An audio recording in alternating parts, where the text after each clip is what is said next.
akwaba emfa umbra Ghana nsem TV GH so wo frɛ me adwoa searching enuanom Galamsy fo medika aka kire mo se obi si wo site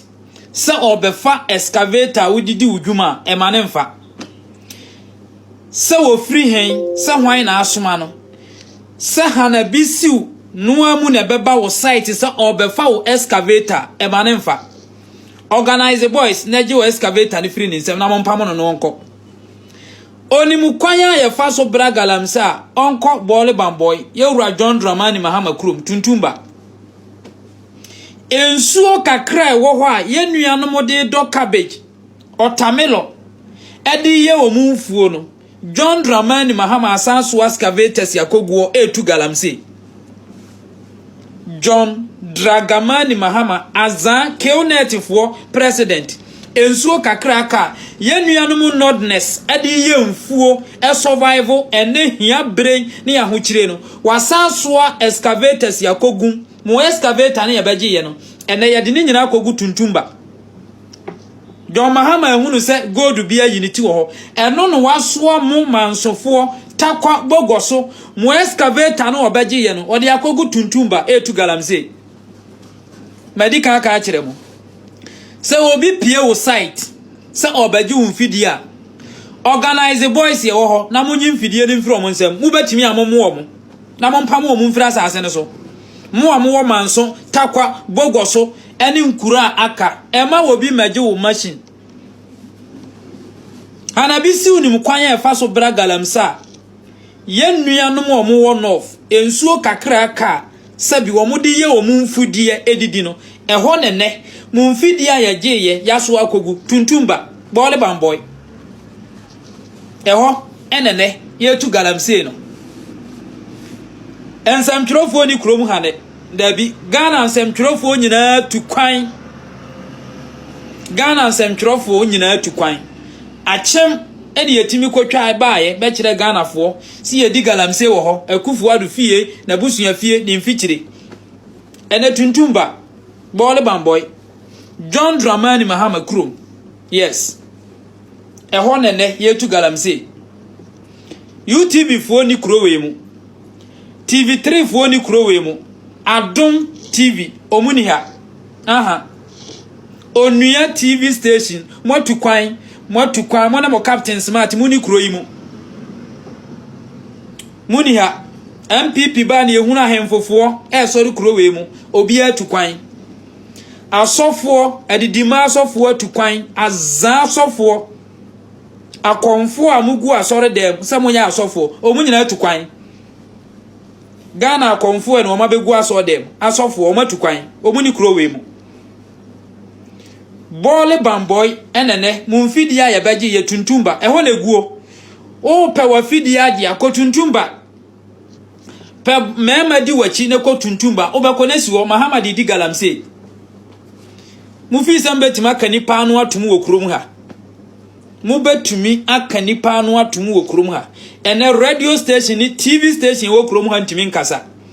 oma banyaba ya hye mu mfunu mu ye ntumi enton oman we yi mamo mu magisika kamanu atum ene nkrofo sei wo man we ye ntimi nton oman we mamo ye ntimi nton oman we mamo medical kan kire mu amo wo manso takwa bogoso Galamsy site ya ewo aha ye fom ha obisi woso obefa wo machine se hwan hana bisiu message wo machine free nsem ubetimi abono onim kwan ye fa so bra Galamsy onko tuntumba Bole bamboy onko bra hwansa yan kan ya no ntumu mu obi ahunehuna ye krowe mu dabi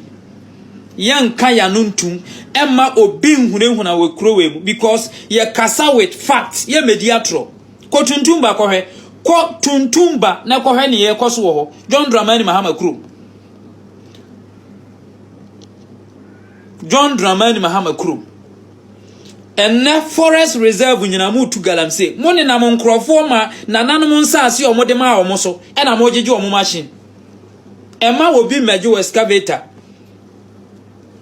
enkrofo nananom nsaase a ye de amo mo so munim Galamsy bra monko tuntumba enko bra ho Galamsy ene chairman kutu Omai forest reserve no wodi John Mahama hui nkrofo na nanom nsaase omo yeso adwuma ehwo na mahu na mo sese excavators na me tu Galamsy no wasi masase so me na nabi asase ye da ho a me didi so a kwaku ye bo na wasi so sa wo be fa me machine ka wo be sunya nyansa me kire wo kwan a ye fa so bosumi a ye dua maburo me ka me kire wo nyansa Chairman Kutu Omai forest reserve Omai kwaye en wodi Chairman wuntumi eye Galamsy krom ha sem twrofo enyina eka ho asem all the TV station ni radio station media fo na wo krom ha nyina eso ama no gu Chairman wuntumi so ene Chairman Kutu mo edi wo mine forest asase pipa ena ho no emre bia na ho no krom ha nsantwrofo akoma no atum yemu bi muntimi kan ya no ntumo eyewo ba akopɛ na nipa bia bewu ya nkan ya no ntum emma mo nse wo men yemu bi dabi muntimi kan ya no ntum muntumi enkan ya no ntum yemfa Ghana mo obi nipa ba akon nse no Captain Smart yemfa Ghana mamo na mo nse no ena maka kire mo no yenuanum Galamsy fo ema obi nsi u site hana bi si nsi u tight emefa excavator nkotoni emefa enkohye tuntumba entuai dabi ensi sana tie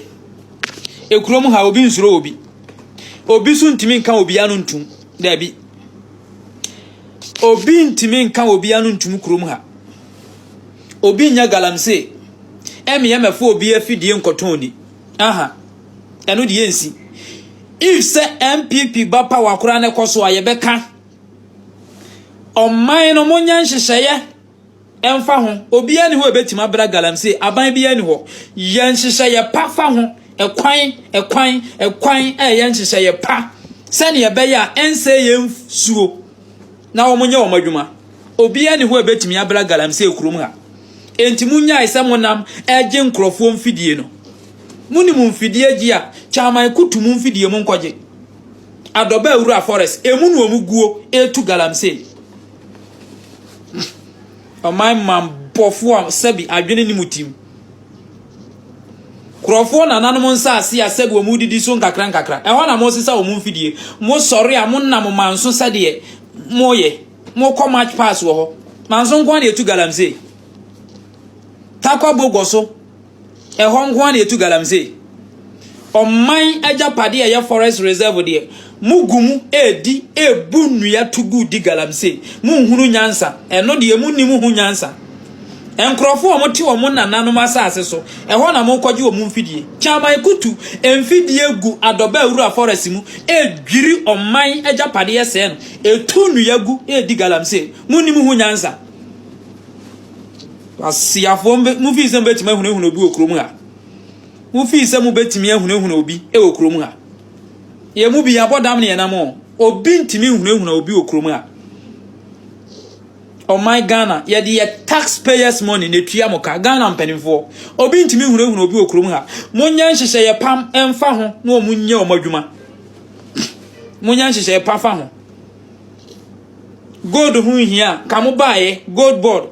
acha na watwe mo frɛ hu meeting